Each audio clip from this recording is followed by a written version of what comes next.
so bear with me. Microphone more sensitive, more headphones. Let us see. Got the chat up.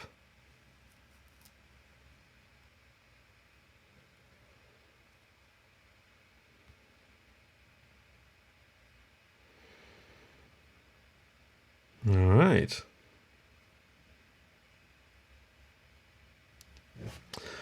Welcome everyone, either if you're joining us shortly or enjoying the recording later on. I'm going to be recording Somewhere in the White Void by Domus Vocis. I'm going to take a quick look at it. The text needs to be reformatted because I'd like to have it nice and legible. We'll have that. My standard is Roboto, 16 points. Now these indents are unnecessary and they're made with spaces, which, ooh, a good thing I'm not an editor anymore. I would be very, very upset. Get rid of all those spaces. Got nice, yeah, separation. All right, some bits in italic. It seems modern.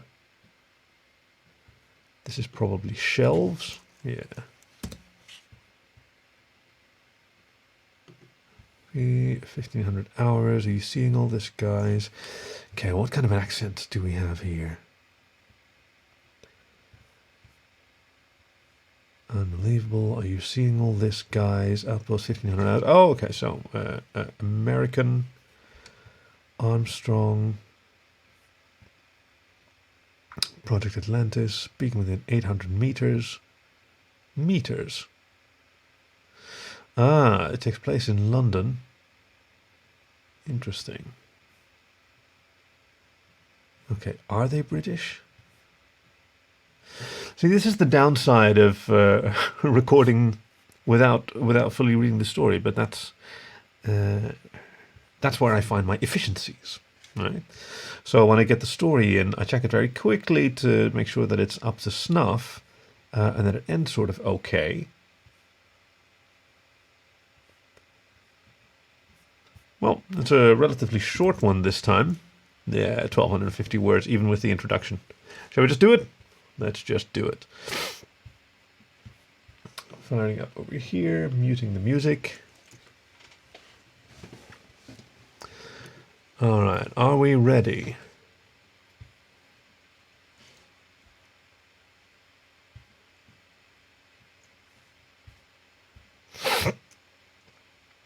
La la la la la la la. In Dublin's fair city, where the girls are so pretty, I first laid my eyes on sweet Molly Malone. No, I want my eyes a little higher, so I'm gonna... Yeah, okay. I've just altered the window size to give myself more room at the top, and I do like that. Can I go 175 on the zoom and still see everything? Yeah, because my eyes are not so hot. So I need the letters nice and big.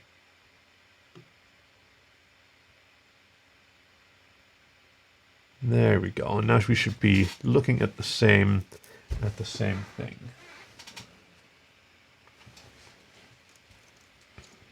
Here we go.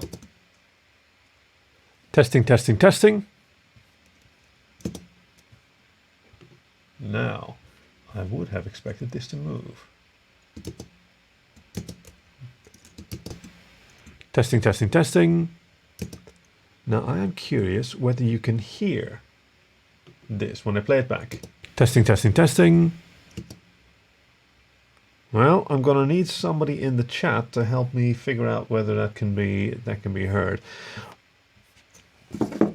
Let me see if Nathan's around.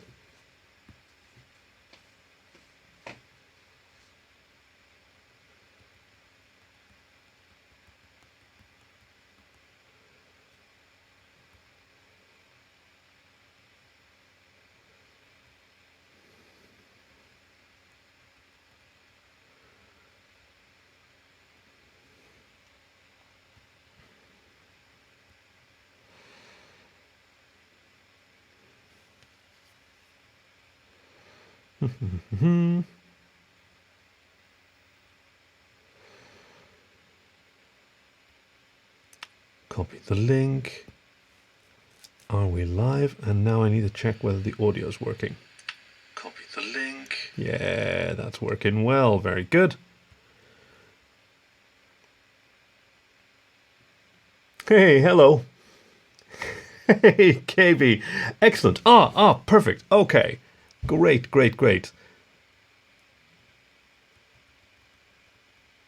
I'm just going to let the author know that I'm recording. Hey, KB. Oh, yes. Oh, your many mustelids.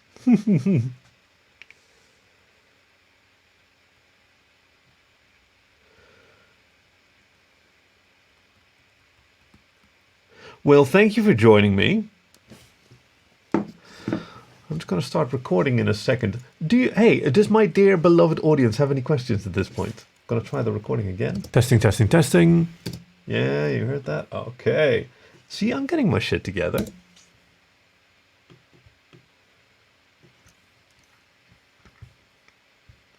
All right. Now we're going to start. Yes, very good. Thank you. Thank you for confirming. So we start off with a deep inhalation, and then you hold, and then you start the recording, and then you hold, and then you speak. Because that way you can cut like the initial sound out, and you have a nice clean start.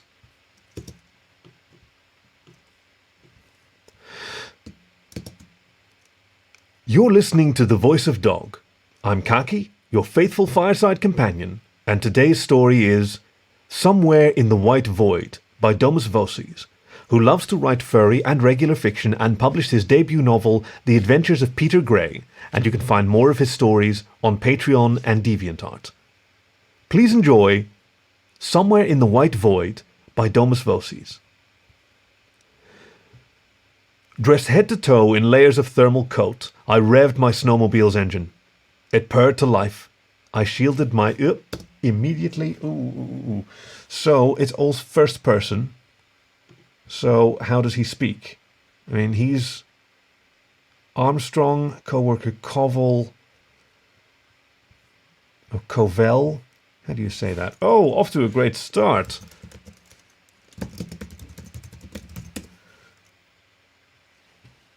Oh, thank you, KB. Oh, and welcome, Ducky. Covell. Okay. We'll do Covell. What else do we have? Do we have any clues? 800 meters. Sight alone took my breath away. Unbelievable. Well, I think he's British. Yeah, let's go with that.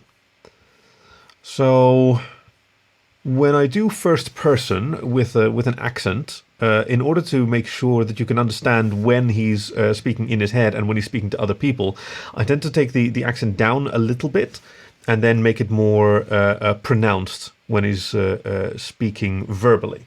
So let's try that again. I shielded. So I'm gonna give him a little bit of a twang. Oh, it's almost Australian, right? It purred. Dress. Can I do Liverpool? No, I probably can't. Maybe Yorkshire. Can I do Yorkshire? Ugh. Dressed head to toe in layers of thermal coat. No, I don't think so.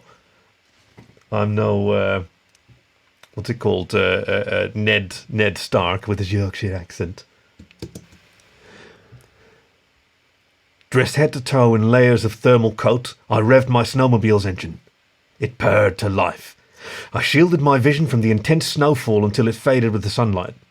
Speeding out into the cold, lifeless environment, I spotted the excavation site 2 kilometers away in what used to be London, Great Britain. No, nobody in Europe speaks like that. That's an American way to talk about locations. Armstrong's definitely American.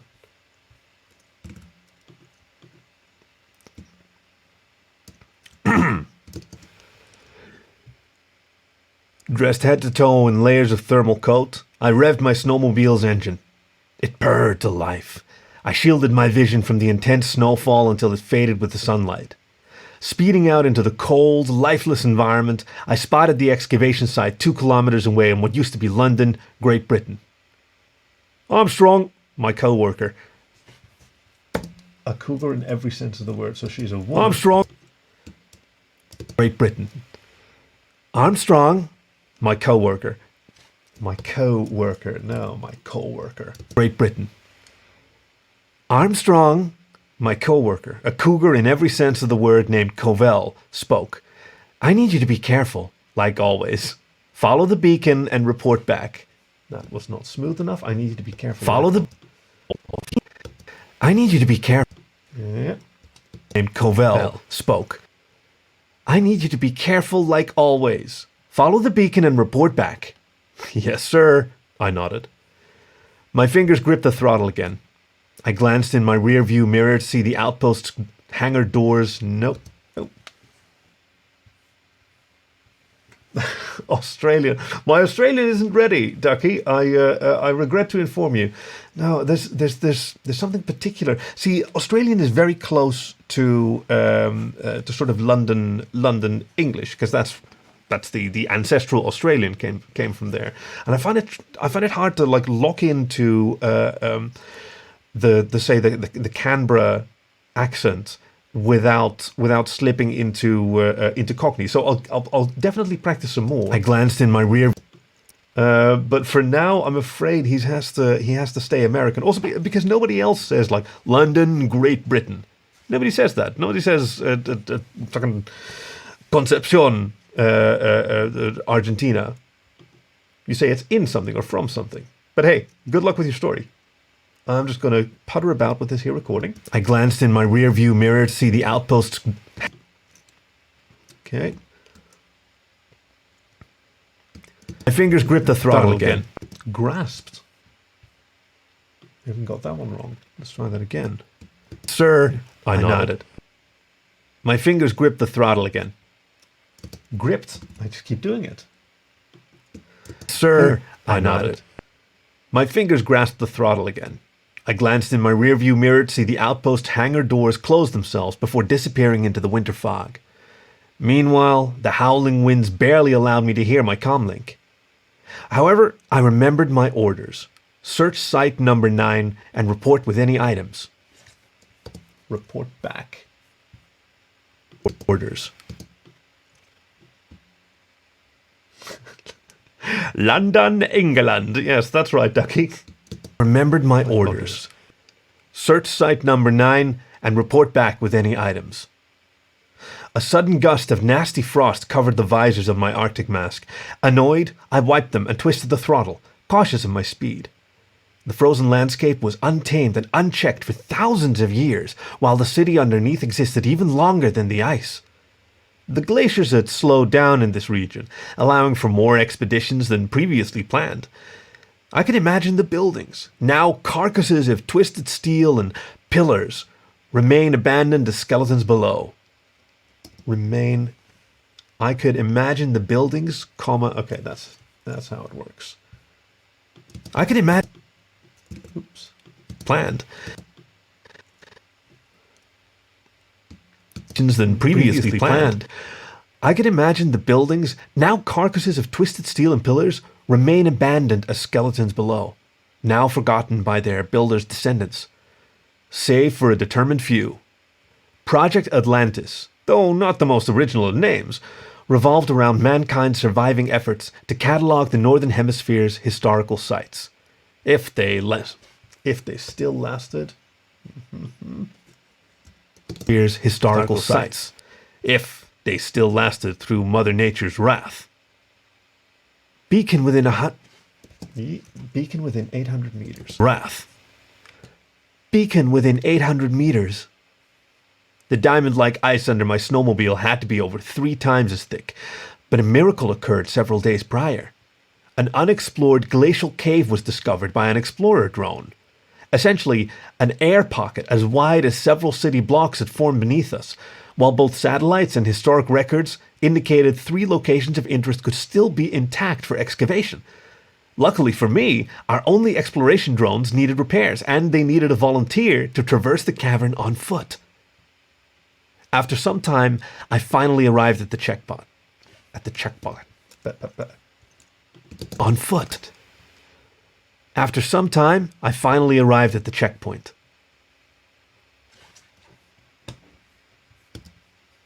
After some time, I finally... Alexa, good evening. Hey, how's it going? After some time... Yeah, I thought I'd record a quick story here. Let's see how it goes. Lovely to have you join me. After some... Cavern on foot. After some time, I finally arrived at the checkpoint. Parking the vehicle, I stepped towards the tunnel, freshly carved through the ice. My grip on the zipline tightened while plunging into the glacier's depths.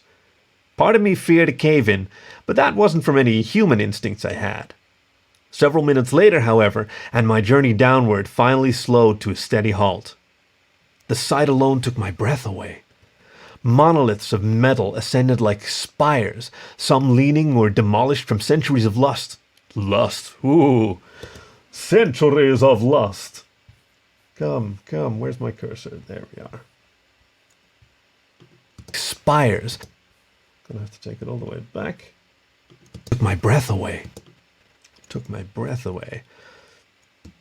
Alone took my breath away. Monoliths of metal ascended like spires, some leaning or demolished from centuries of rust, while bricks and chunks of the sidewalk brutally littered the icy floor. My beam of light could barely touch the glacial ceiling above, yet sunshine barely managed to glow through the glacier's crystalline shell. Exploring these lost cities, it continued to amaze me how archaic, yet brilliant, humanity's former civilizations used to be. Unbelievable, I murmured, slowly soaking everything in. I felt like an ant in a model city crushed in half-frozen ruins. Carefully, my fingers adjusted the visor camera. Are you all still seeing this? Lovely to have you. I'm surprised how much I enjoy doing this in front of an audience. Carefully. I thought it was going to be a little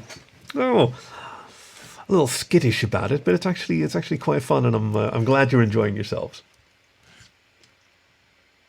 And thank you, KB.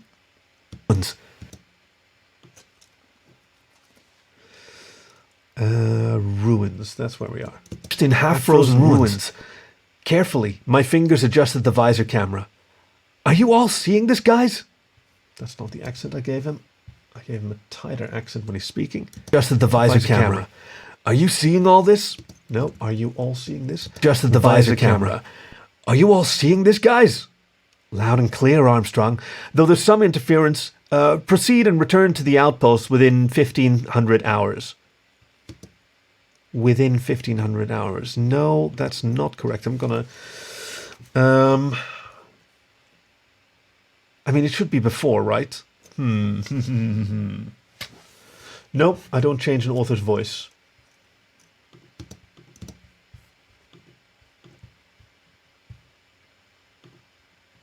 Guys! That's where the breath is, so that's why I restart the take. You all seeing this, guys? Loud and clear, Armstrong, though there's some interference. Proceed and return to the outpost within 1,500 hours. I followed the map until finding location number 1. 100 hours. I followed the map until finding location of interest number 1, the front steps of a library whose walls were battered down from hundreds of years of Mother Nature's wrath. I stepped over decaying books embedded into the frozen ground, the shelves empty of man's attempts to preserve the past. Evidence of man-made fire pits in various parts of the building indicated nomads of the north might have burned the books in order to survive. How disgraceful, I thought to myself. Couldn't they have torched the bad romance novels instead? It eventually came to finding 4 pristine textbooks and a couple classical novels. Fine. On to the next marker. Location of interest number 2, a courthouse devoid of judges, lawyers, prosecutors, and juries. I discovered several large paintings lying on the cracked ground. Each showed a man or a woman of the past who no longer gave judgment within its halls. Reminds me of the Nairobi courthouse, I mused, minus the trials involving terrorism. Finding location of interest number 3, however, led to an ancient museum nestled against the wall of the ice cave. After evidence piled up about the incoming new era, I lost my spot and I should have had more confidence.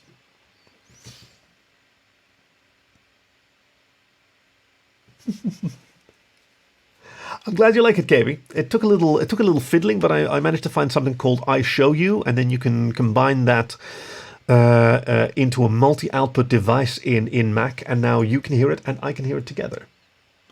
Cave. Okay, that's where we're going. Ice cave. Dreamer. Yeah, that's us. Wall of the ice cave. After evidence piled up about the incoming new era, there were efforts to preserve the history of past civilizations through the ration wars and famines affecting the equatorial safe zone.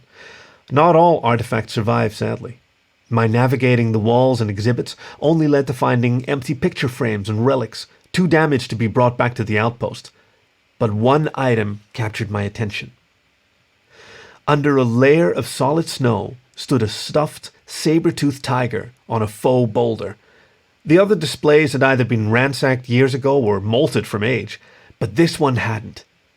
I stepped closer to feel curiosity get the better of me, so I took my mask off. Unlike this creature's teeth that curled over his chin, mine had been trimmed for convenience.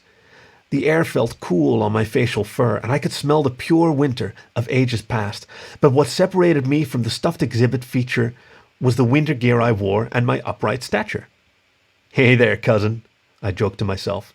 "Didn't picture finding you here." It was difficult to believe how far the species had come. Whether it be enduring the Saharan colonies or Pacific superstorms, the biomechanical bodies of an anthroid survived the harshest conditions.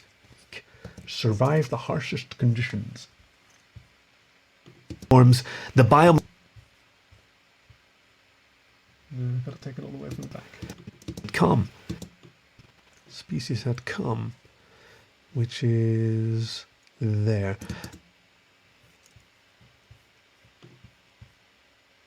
How far their species had come. You here. It was difficult to believe how far their species had come. Whether it be enduring the Saharan colonies or Pacific superstorms, the biomechanical bodies of an anthroid survived the harshest conditions. However, my genetic design as a saber-tooth class anthroid, my body being amalgamated with robotics in my limbs, and the genetic makeup of a certain long-toothed feline recently changed Northern Hemisphere exploration. I'd been made to combat the Sub-Zero... Yeah. Oh, he's so cocky. I like that about him. Northern Hemisphere exploration. I'd been made to combat sub-zero temperatures when my gear failed. Now here I was, staring at one of my ancestors like my human employers used to do. Before driving back to the outpost hangar with the books in my backpack, I squinted back outside to see the skyscrapers. More history was out there, somewhere in the white void, and we were going to find them all. I just knew it. This was Somewhere in the White Void by Domus Vocis, read for you by Kaki, your faithful fireside companion. Thank you for listening to The Voice of Dog.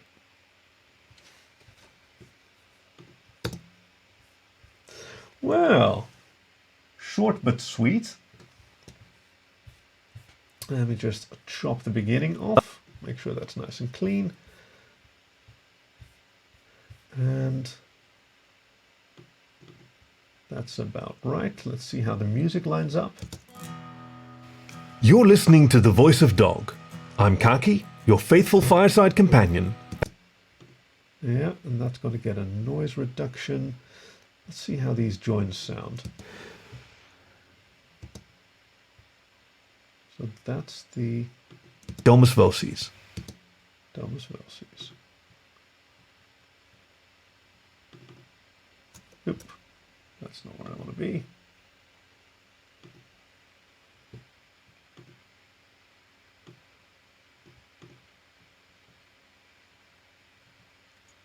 How do I do this again? No, I want to split this track. Ah, where are you? Split. So do it then. Oh, come on. That's right. So now we're just going to have silence in there. What's happening here? By Domus Vocis. And then the rest needs to come dressed head to toe in layers of thermal a little sooner. And then we'll just... By Domus Vocis. Dressed head to toe. Okay, and then the music comes in at the end. And then this one's done. I might do another one. I've got another fun one by Francis Pauli. That might be fun. It's called Rats. I've been looking forward to that one for a while. Can you guys hear me okay when I'm sort of looking away from you, by the way?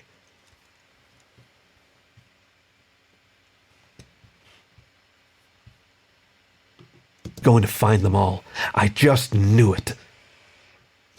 But that's where the music should come in. Knew it. This was Somewhere in the White Void by Domus Vocis. Read for you by Kaki. Okay.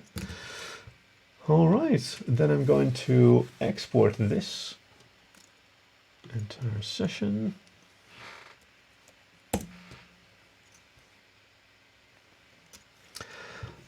And I'm going to look for the next story. Why not?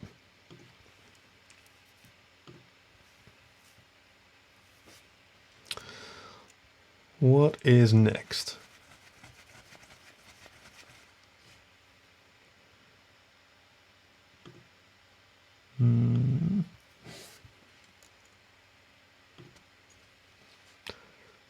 Oh, there it was. Ah, I just missed it. I'm too slow with clicking. I have a decent idea how I'm going to do the next one. I'm excited to read it. I haven't fully read it because I just Francis Pauli. She did 2 previous stories. I think. Oh yes, one of them's just come out. Oh, I haven't talked about that yet. Oopsie doodle. We got to fix that. That's the one.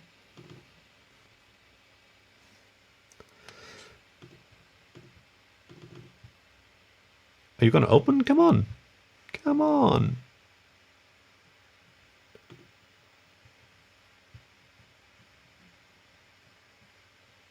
That's peculiar.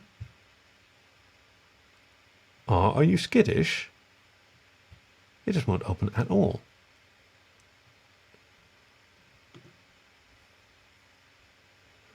Doodle-doodle-doo. Oh.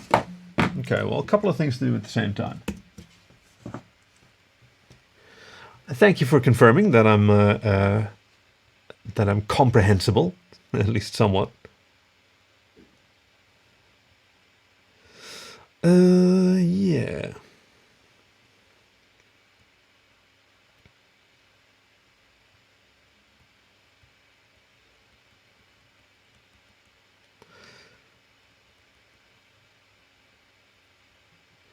Okay.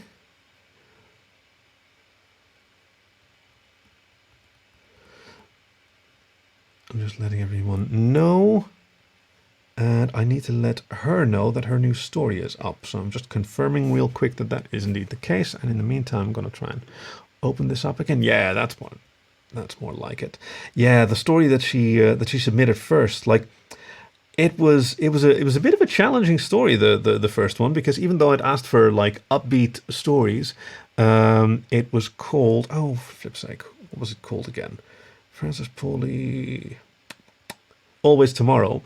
It was about a bear contemplating suicide. And I was like, that doesn't sound particularly upbeat, but no, it was a very good story, and had a strong note of hope that I really enjoyed.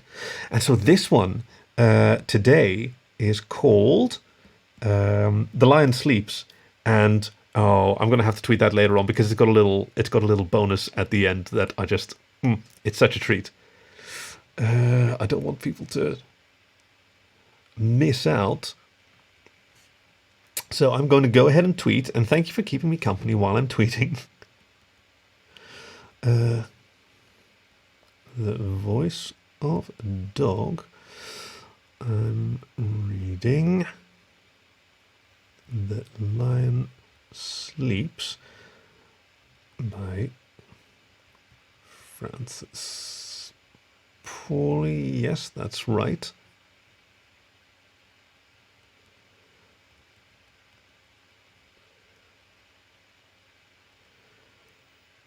And she had a son. Am I going to do that? I can check real quick. There's a summary for that one.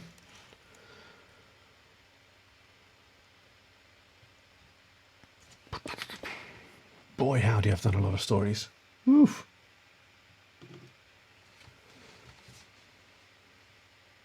It's been a busy month. No, she doesn't have a summary for it. So, who all was in the bonus?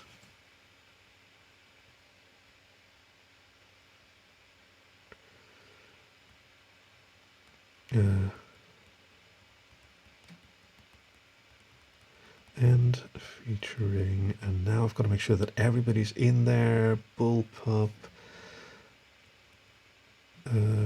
Roland.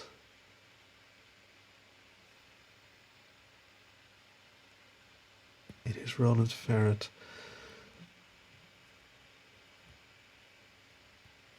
And now I've got to make sure, oops, I'm so sorry guys. Now I've got to make sure that everyone is credited. So I'm going to check on the original song. It's called The Lion Sleeps, this story. And it's about a business lion who is like, he has an uncomfortable suit and he has all these debts and his life is so expensive and he needs this this promotion and he won't get it, and it's all about this intense frustration that he lets out as a roar, sort of like yesterday's story about a business wolf who who howls his frustration out of his need for a pack. But since it's called The Lion Sleeps, a bunch of us writers, or a bunch of the other writers, the Friends of the Fireplace, came together to record. Oh, where's GarageBand now? Where are you? I can't even find you. You're just gone. GarageBand doesn't want to open. Boo-hoo! How sad. We recorded an a cappella version of The Lion Sleeps Tonight, and it's just great. It's just wonderful. Ah, there we go. That's the one that I wanted. And then I can see the tracks that we have. And then I promise I can record the next story. Okay, so we've got Carrizo, we've got Roland, Carrizo, Rugger. Yeah. That's it. Actually, while I'm getting set up, why don't I just play it for you? Yeah, how about that? Is this gonna work? Oh, we mow it, oh, we mow it, oh, we mow it, oh, we mow it, oh, we mow it, oh, we mow it, oh, we mow it, oh, we mow it, oh, we mow it, oh, we mow it, oh, we mow it, oh, we mow it, oh, we mow it, oh, we mow it. In the jungle, the mighty jungle, the lion sleeps tonight. In the jungle, the quiet jungle, the lion sleeps tonight.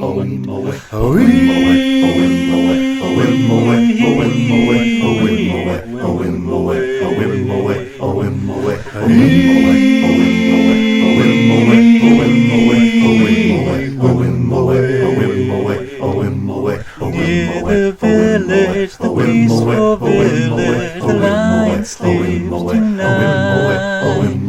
In the village, the quiet village, the lion sleeps tonight.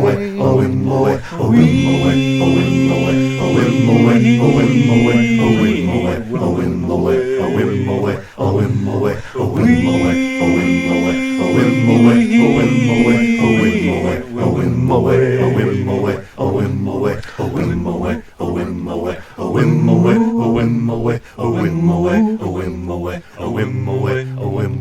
Hush, my darling, don't fear, my darling, the lion sleeps tonight.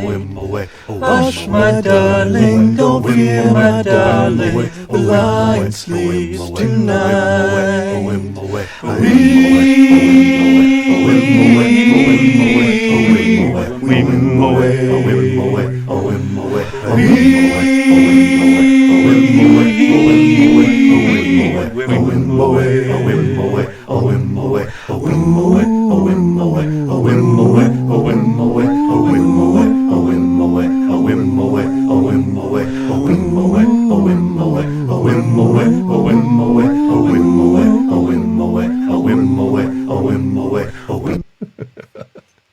All right.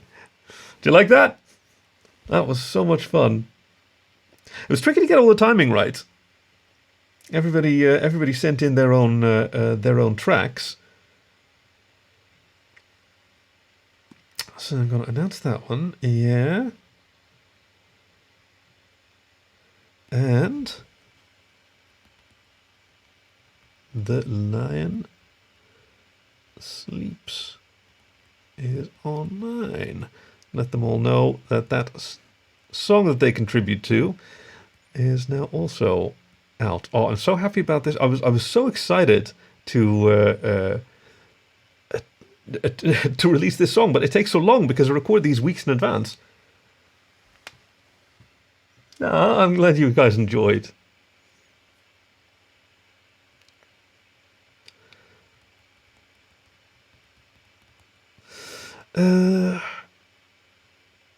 Yeah, now I'm recording next story at... Gosh, she's getting a lot of notifications.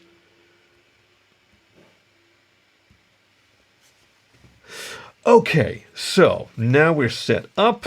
I've got the audio file back where it's supposed to, back the way it's supposed to be. That's muted. That's primed. Oh, I should update this text, shouldn't I? Because now we're recording. Oh, am I frozen? Oh dear. Is my video frozen? What happened there?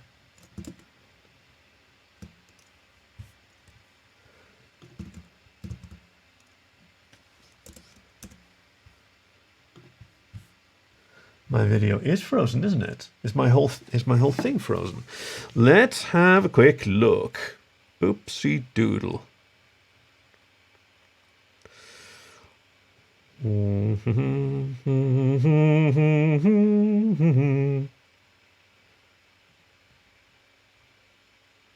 Yeah, I'm just straight up frozen, aren't I? Well, yes, Yeah, I'm just straight up frozen. Okay, good. So it's just it's just my face. Yes, no offense taken. I am become JPEG. So what happens if we turn this on again? I'm going to very quickly check if it's my little camera.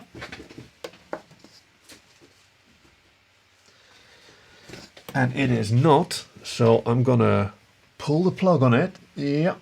That part is okay. I'm just going to pull the plug on the webcam. That is correct. See, this is good to know. Because next Saturday, we want to do a live show of my other podcasts with a co-host. That one's quite exciting. And I think I'm back online. Yeah, there we go. Hey, guys. All right. So, this next story. This is a noir story about a rat who walks into a bar. He's not meant to be a rat. Oh, and the bartender unwillingly helps him work out how his transformation happened. Oh, and to find a reason to stay a rat in the sexy feline lounge singer. Oh, cool. When an ordinary man wakes up as a rat, he turns to the nearest. Oh, this is going to be a droll. Yes. I know what to do with this. Okay, I'm so excited about this one. We're just going to start. But Audition now wants me to double check my hardware settings. Why do you defy me?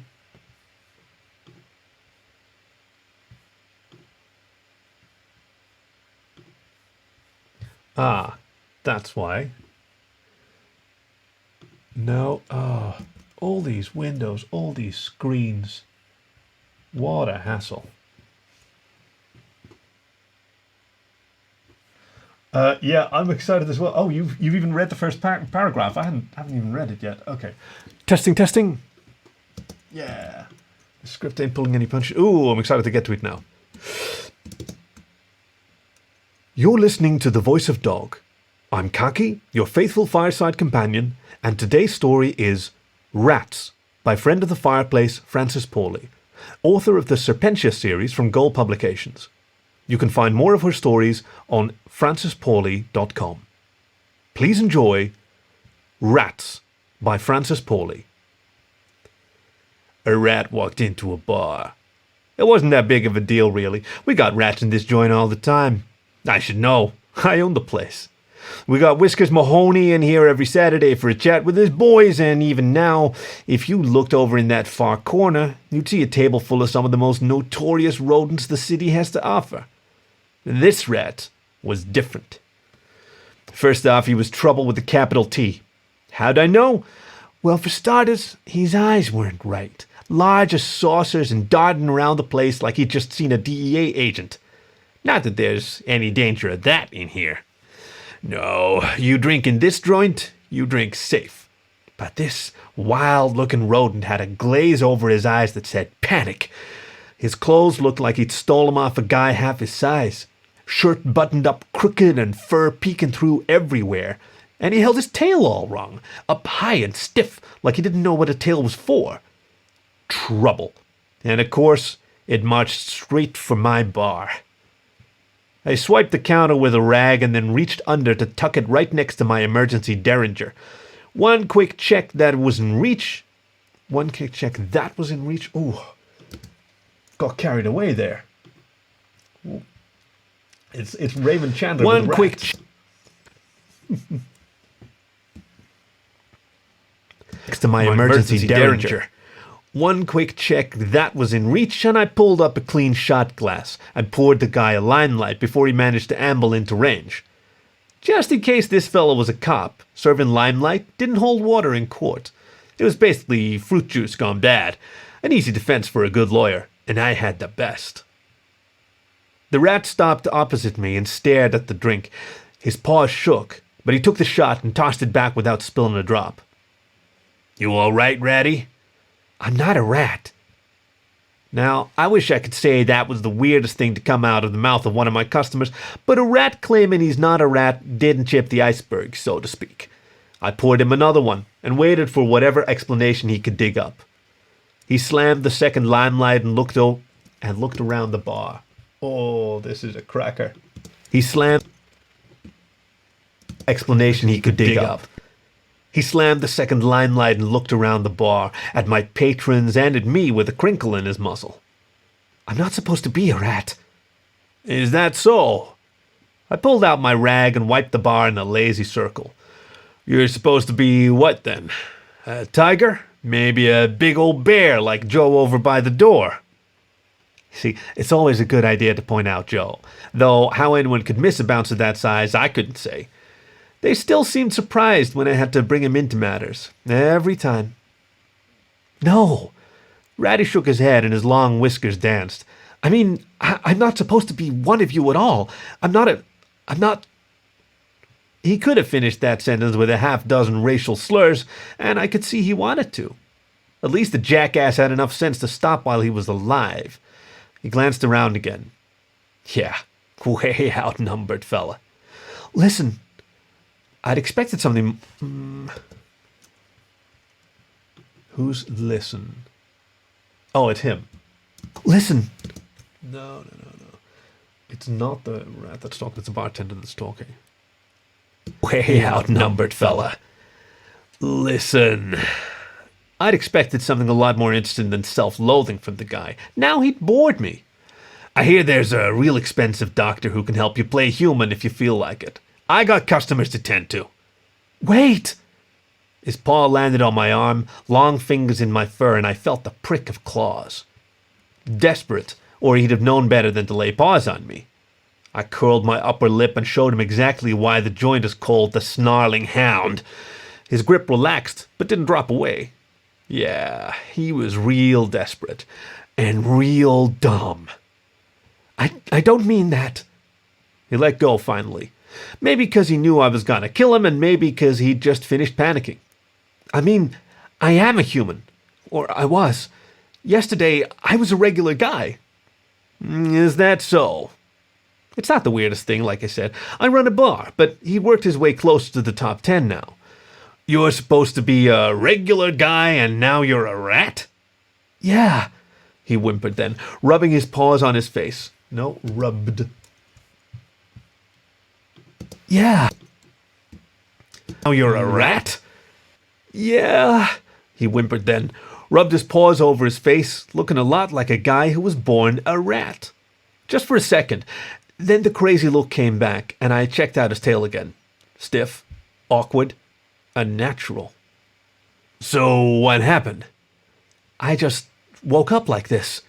Furred. Yeah. He nodded like a crazy person, sort of sideways. I don't even have hair for real. Been bald since my 30s.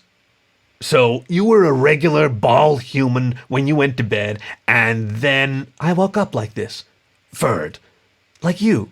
Not even close, buddy. I know! He wailed that, and a few of the regulars looked over our way. Keep it down. I nodded to Joe, checked in to make sure he had his eye on us. This is a business, man. Sorry, I just don't know what to do. I mean, I don't even know any furred. There's one of you guys at work, but he kind of keeps to himself. No, I can do better there. Sorry. This is a business, man. Yeah, okay, I'm going to take that over again. This is a business, man. Sorry, I just don't know what to do. I mean, I don't even know any furred. There's one of you guys at work, but he kind of keeps to himself. I bet he does. My patience was dying along with my sympathy, but curiosity kept me talking to him, at least for the moment. Did you eat or did you drink or eat anything? Did you, at least for the moment, did you drink or eat anything weird before bed? What do you mean? I mean, did you take any candy from a strange old woman in an alley or drink someone else's drink? No. Why? Not that panicked. Drink someone else's drink? No. Why? Rules out magic potions. I scratched my chin with a claw and scanned the bar for anything shadier than this idiot. Nothing. How about curses? You piss anyone off lately? Recently? You piss anyone off recently? How? Nothing. How about curses? You piss anyone off recently? Not that I know of. What do you do for a living? I'm an accountant. You don't work in a lab or near anything nuclear? No. Shame. I'd run out of ideas, and he dropped a few notches on my interesting scale. I checked the crowd again. Our Night's Entertainment... Our Night's Entertainment? We can do better. Our Night's Entertainment. Ooh, yeah, here we go. I checked the crowd again. Our Night's Entertainment had arrived, and all eyes were on the Siamese cat slinking her way towards the stage in the back corner.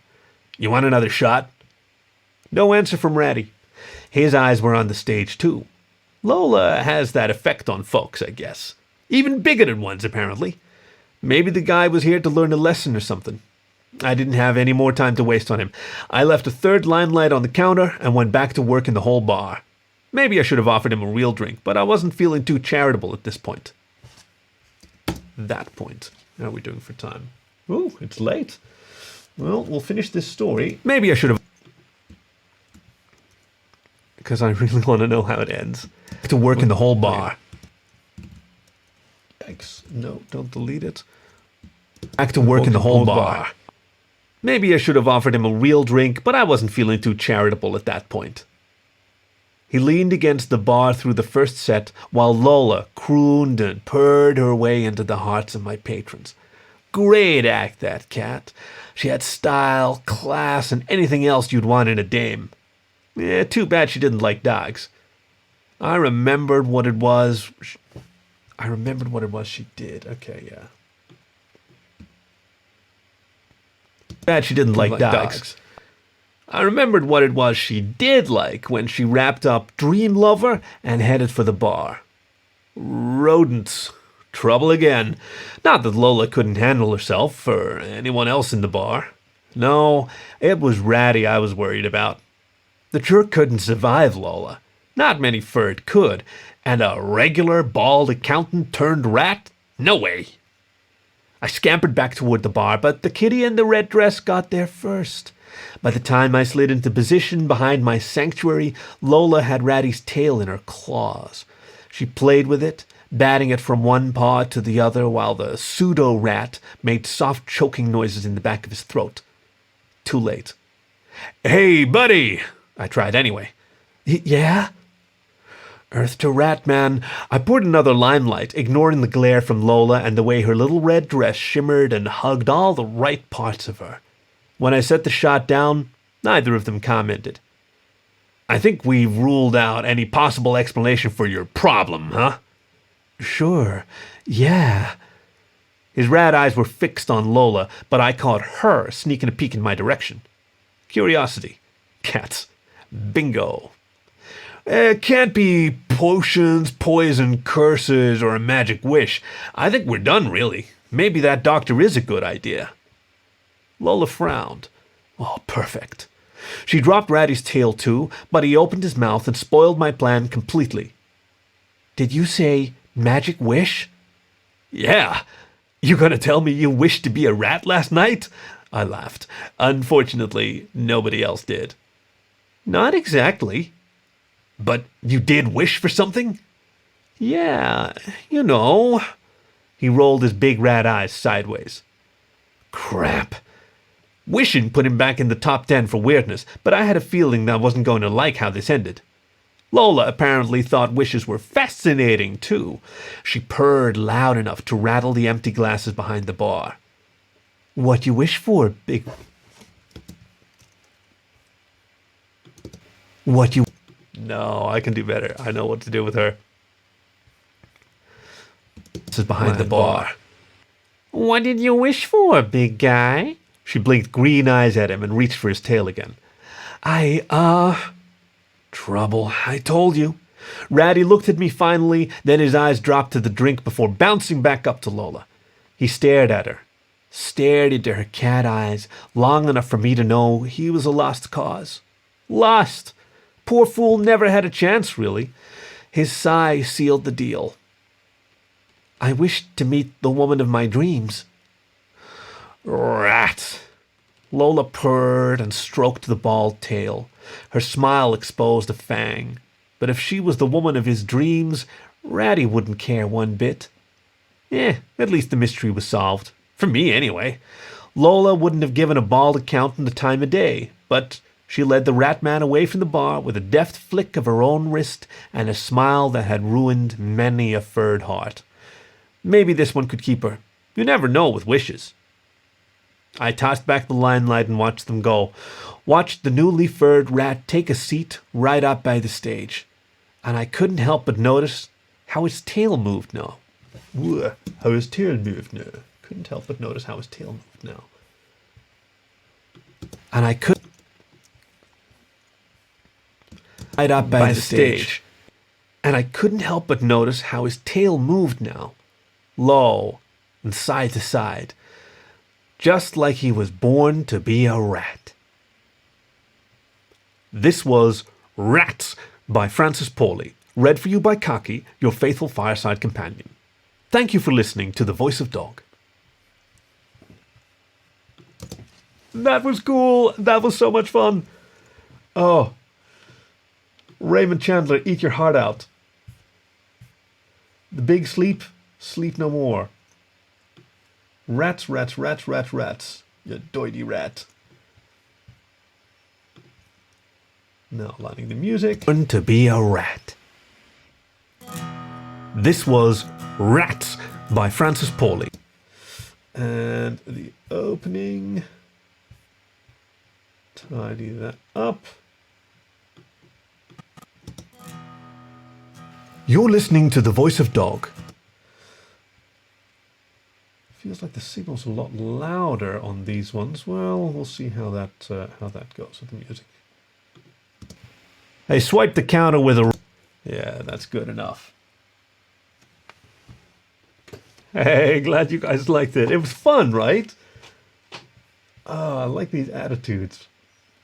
Okay. Now, Rats by Francis Pauli. Actually, that needs to be in there. Gotta make sure the other one's there as well. Exporting. All right. And then I think it's my bedtime. Hey, thank you guys for sticking around. And to anybody else who enjoys this recording in the long and distant future, may it be even brighter than today.